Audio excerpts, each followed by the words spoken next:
Hello friends, good evening. स्वागत है आप सभी का मेरे यूट्यूब चैनल पे।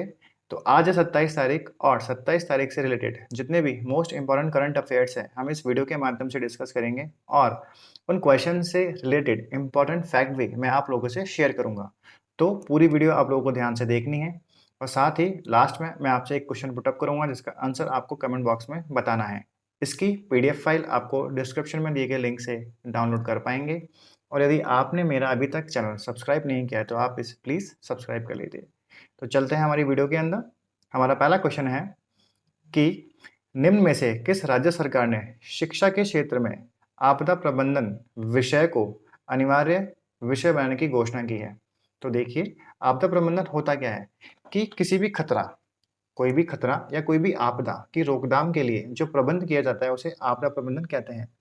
बहुत ही उच्चतम विषय है जिसे क्या किया गया है, विषय को अनिवार्य विषय बनाया गया है और किस सरकार ने किया है तो उड़ीसा की सरकार ने इसको अनिवार्य विषय बनाने की घोषणा की है। ठीक है, तो क्या बोला है, उड़ीसा में कॉलेजों में प्रथम वर्ष के दौरान आपदा प्रबंधन पर एक पाठ्यक्रम को अनिवार्य विषय के रूप में पढ़ाया जाएगा। ठीक है, देखिए बात हम उड़ीसा की कर रहे हैं। देखिए ये है भारत के नक्शे पे उड़ीसा, इस साइड में आता है। ठीक है, आपको याद ही होगा। आगे चलते हैं। कैपिटल, तो कैपिटल जो है उड़ीसा की वो है भुवनेश्वर। यहाँ के चीफ मिनिस्टर हैं नवीन पटनायक और गवर्नर है गणेशी लाल। ठीक है, उड़ीसा डे है वो 1 अप्रैल को मनाया जाता है। चलिए हमारे सेकंड क्वेश्चन की तरफ चलते हैं। हमारा सेकंड क्वेश्चन, हाल ही में किसने अपनी नई पुस्तक an ordinary life portrait of an Indian generation का विमोचन किया है। तो देखिए ये विमोचन किसने किया है, ये विमोचन किया है अशोक लवासा ने। किसने किया है, अशोक लवासा ने। हमारा ऑप्शन नंबर सी सही हो जाएगा। ये इनकी बुक है Ashok Lavasa an ordinary life और ये है अशोक लवासा। चलिए कुछ जानते हैं अशोक लवासा के रिगार्डिंग। अशोक लवासा जो हैं वो 1980 बैच के हरियाणा कैडर के भारतीय प्रशासनिक सेवा के सेवानिवृत्त अधिकारी हैं और ये भारत के 2 चुनाव आयुक्तों में से एक थे। इन्होंने भारत के वित्त सचिव, भारत के पर्यावरण, वन और जलवायु परिवर्तन सचिव और भारत के नागरिक उड्डयन सचिव के रूप में भी काम किया हुआ है। तो ये कौन है, Ashok Lavasa. Most important question exam में आने की दृष्टि से। चलिए हमारे नेक्स्ट क्वेश्चन की तरफ चलते हैं। हमारा नेक्स्ट क्वेश्चन बोलता है कि हाल ही में शिव नादर, देखिए कौन है ये, शिव नादर ने किस कंपनी के एमडी के पद से इस्तीफा दिया है। तो मैं आपको बता दूं कि शिव नादर ने एचसीएल के कंपनी के पद से इस्तीफा दिया है। एचसीएल कंपनी है। चलिए शिव नादर के बारे में थोड़ी सी जानकारी और प्राप्त कर लेते हैं हम। शिव नादर कौन है, देखिए ये भारतीय आईटी अग्रणी शिव नादर ने कैलकुलेटर और माइक्रो प्रोसेसर बनाने के लिए 1976 में एक गैराज में एचसीएल की स्थापना की थी। क्या की थी, एक छोटी सी कंपनी की स्थापना की थी इन्होंने 1976 में। और कहाँ की थी स्थापना, एक गैराज में की थी। ठीक है, और आज देखिए कितनी बड़ी कंपनी है और आज ये 9.9 बिलियन डॉलर की कंपनी है एचसीएल टेक्नोलॉजी। ठीक है, चलिए बात करते हैं इसकी एचसीएल के सीईओ के रिगार्डिंग। तो एचसीएल के सीईओ कौन है, एचसीएल के सीईओ हैं सी विजय कुमार। ठीक है, सी विजय कुमार इसके हैं सीईओ और इसका हेडक्वार्टर कहाँ पर है, इसका हेडक्वार्टर है नोएडा में। कहाँ है इसका हेडक्वार्टर, नोएडा में। तो चलिए हमारे नेक्स्ट क्वेश्चन की तरफ चलते हैं। हमारा नेक्स्ट क्वेश्चन बोलता है कि हाल ही में आईओए ने ओलंपिक स्वर्ण पदक विजेता एथलीट के कोच को कितने रुपए नकद पुरस्कार देने की घोषणा की है। देखिए बहुत ही सही क्वेश्चन है और यह एग्जाम के पॉइंट ऑफ व्यू से बहुत ही इंपॉर्टेंट है। देखिए 12.5 लाख रुपए यानी कि 12.5 लाख रुपीस देने की घोषणा की है। अब ये कब की है, जब कोई इनका ट्रेन किया हुआ एथलीट स्वर्ण पदक लेके आता है तो इनको कितने मिलेंगे, 12.5 लाख मिलेंगे। चलिए थोड़े और जानते हैं इसके बारे में।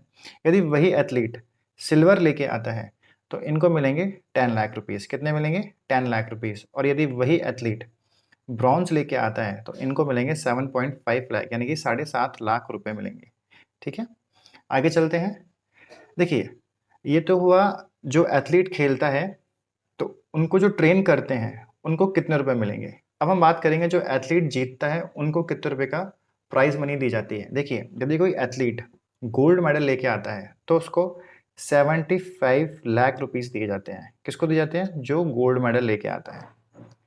लेकिन यदि कोई एथलीट सिल्वर मेडल लेके आता है तो उसको 40 लाख रुपीस दिए जाते हैं, और यदि कोई एथलीट ब्रॉन्ज मेडल लेके जाता है तो उसको 25 लाख रुपीस दिए जाते हैं। ठीक है, तो कितने हो गए? गोल्ड में 75 लैक्स मिलते हैं, सिल्वर में 40 लैक्स मिलेंगे और ब्रॉन्ज मेडल में 25 लाख रुपीस मिलेंगे।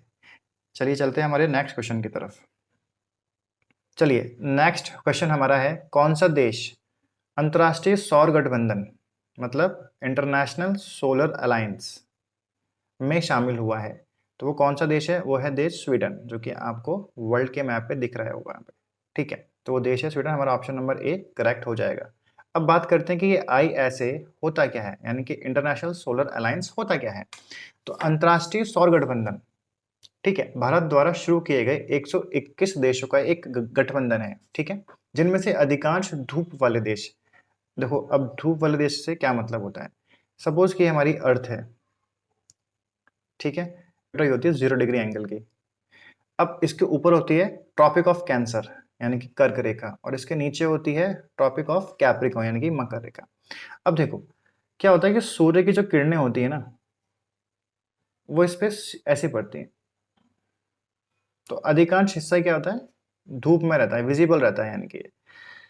तो इसका मतलब है अधिकांश धूप वाले देश जो पूरी तरह से या आंशिक रूप से कर्क रेखा और मकर रेखा के बीच में स्थित हैं। ठीक है, क्या बोला? कर्क रेखा और मकर रेखा के बीच में स्थित हैं। गठबंधन का प्राथमिक उद्देश्य क्या है? अब देखो, इसका उद्देश्य क्या होता है कि जो जीवाश्म ईंधन होता है, जैसे कि पेट्रोल हो गया, डीजल हो गया, उस पर निर्भरता कम करनी है। हमें सौर ऊर्जा का ज्यादा से ज्यादा यूज करना है, उसकी खपत करनी है। ठीक है, ये हो गया। अब बात करते हैं स्वीडन के बारे में कुछ इंपॉर्टेंट फैक्ट की। स्वीडन क्या है? इसकी कैपिटल क्या है? स्टॉकहोम है, और इसकी करेंसी है स्वीडिश क्रोना। ठीक है, तो चलिए आगे चलते हैं हमारे नेक्स्ट क्वेश्चन की तरफ। क्वेश्चन नंबर 6 बोलता है कि किस देश में दुनिया का सबसे बड़ा तैरता सौर संयंत्र स्थापित किया गया है? बहुत ही VIMP क्वेश्चन आप इसे बोल सकते हैं, VIMP क्वेश्चन है, और ये पुटअप होगा हर एग्जाम के अंदर कि इंडोनेशिया, क्या कहा? इंडोनेशिया ऐसा देश है जहां पर सबसे बड़ा तैरता हुआ सौर संयंत्र स्थापित किया गया है। अब देखो किसने किया है ये स्थापित? तो सिंगापुर के सनशिप ग्रुप ने ये स्थापित किया है। वह अपने पड़ोसी इंडोनेशियाई शहर बॉटम में दुनिया के सबसे बड़े फ्लोटिंग सोलर फॉर्म और ऊर्जा भंडारण प्रणाली बनाने के लिए 102 बिलियन डॉलर खर्च करने की योजना बना रहा है। ठीक है, और इसकी कैपेसिटी कितनी हो जाएगी? इसकी कैपेसिटी होगी 2.2 गीगा वॉट पीक, इसकी कैपेसिटी हो जाएगी। चलिए अब बात करते हैं इंडोनेशिया के बारे में कुछ इंटरेस्टिंग फैक्ट की। तो उसके प्रेसिडेंट कौन है? इसके प्रेसिडेंट है जोको विडोडो। कौन है इसके प्रेसिडेंट? जोको विडोडो, और इसकी कैपिटल है जकार्ता। ठीक है, इंडोनेशिया की कैपिटल है जकार्ता। करेंसी क्या है इसकी? इंडोनेशियन रुपया, उसकी है करेंसी। तो चलिए अब नेक्स्ट क्वेश्चन चलते हैं। ठीक है, हमारा 7वां क्वेश्चन बोलता है कि इंटरनेशनल सोलर अलायंस, देखिए, ने किसके साथ मिलकर रिन्यूएबल्स इंटीग्रेशन इन इंडिया 2021 नामक रिपोर्ट जारी की है? ठीक है, अभी देख लेते हैं किसने जारी करी है। ये जारी की है नीति आयोग द्वारा। देखिए, ना तो ऊर्जा मंत्रालय होगा, ना शिक्षा मंत्रालय होगा, ना स्वास्थ्य मंत्रालय होगा। हमारा ऑप्शन नंबर डी करेक्ट हो जाएगा कि इंटरनेशनल सोलर अलायंस के लिए रिन्यूएबल्स इंटीग्रेशन इन इंडिया 2021 नामक रिपोर्ट नीति आयोग ने जारी की है। चलिए जानते हैं नीति आयोग के बारे में कुछ इंटरेस्टिंग फैक्ट। ठीक है, अब नीति आयोग का CEO कौन हो रहा है? सही बात है ना, नीति आयोग का CEO कौन है? तो श्री अमिताभ कांत इसके CEO हैं, और इसका हेडक्वार्टर है दिल्ली के अंदर। हेडक्वार्टर कहाँ है इसका? दिल्ली के अंदर। चलिए मूव करते हैं हमारे नेक्स्ट क्वेश्चन की तरफ। हमारा 8वां क्वेश्चन है, किस देश की खिलाड़ी ने टोक्यो ओलंपिक में पहला गोल्ड मेडल जीता है? देखिए, एग्जाम के पॉइंट ऑफ व्यू से बहुत ही इंपॉर्टेंट क्वेश्चन है। इस ओलंपिक गेम के अंदर जो जिसने सबसे पहला यानी कि फर्स्ट गोल्ड लिया उसका नाम और किस कंट्री से था वो बंदा, यानी कि एथलीट। तो देखते हैं, ये है चाइना। चाइना ने टोक्यो ओलंपिक में पहला गोल्ड मेडल जीता है। और किसने जीता है ये हैं वो एथलीट जिनका नाम है यांग कियान। क्या नाम है इनका? यांग कियान। और ये 10 metre mixed air rifle event में इन्होंने ये गोल्ड प्राप्त किया है। चलिए, अब चाइना के बारे में बात आई तो कुछ इंटरेस्टिंग फैक्ट देखते हैं। चाइना की कैपिटल क्या है? बीजिंग। क्या है चाइना की कैपिटल? बीजिंग है। और इसके प्रेसिडेंट कौन है? इसके प्रेसिडेंट है शी जिनपिंग। ठीक है, आगे चलते हैं हमारा नेक्स्ट क्वेश्चन की तरफ। हमारा क्वेश्चन है, दुनिया का पहला 3D प्रिंटेड स्टील ब्रिज का अनावरण कहाँ किया गया है? देखिए, 3D प्रिंटेड, पहले ये होता क्या है ये समझते हैं कि 3D प्रिंटिंग टेक्नोलॉजी होती क्या है। 3D प्रिंटिंग एक निर्माण की तकनीक है, ठीक है। इसकी मदद से आप 3 डायमेंशनल चीज़ों को तैयार कर सकते हैं। जैसे हम एक प्रिंटर यूज़ करते हैं, उसके अंदर इंक और पेपर डलता है तो उसमें 2D चीज़ें निकलती हैं, और 3D चीज़ें हम इस 3D प्रिंटर से तैयार कर सकते हैं। उसको हम कुछ भी रंग और डिज़ाइन दे सकते हैं, ठीक है। ये तो हो गया 3D प्रिंटिंग के बारे में इंफॉर्मेशन। अब नेक्स्ट चलते हैं कि इस ब्रिज का अनावरण कहाँ किया गया है। तो देखिए, इसका अनावरण किया गया है एम्स्टर्डम में। एम्स्टर्डम क्या है? ये नीदरलैंड की राजधानी है। क्या है? नीदरलैंड की राजधानी एम्स्टर्डम है। तो इस ब्रिज का निर्माण basically Amsterdam based 3D metal printing company किसने किया है? MX3D ने किया है। ये दुनिया का पहला 3D प्रिंटिंग ब्रिज है जो नीदरलैंड की राजधानी एम्स्टर्डम में लगाया गया है। इसको बनाने में 4500 किलो स्टेनलेस स्टील का उपयोग किया गया है, ठीक है।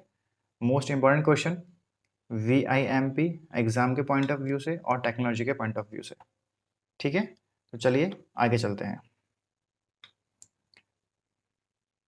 तो ये है हमारा क्वेश्चन आज का। क्या बोला गया है कि हाल ही में भारत में Nelson Mandela Nobel peace award किसे प्रदान किया गया है? किसको प्रदान किया गया है ये आपको मुझे बताना है कमेंट बॉक्स में कमेंट करके।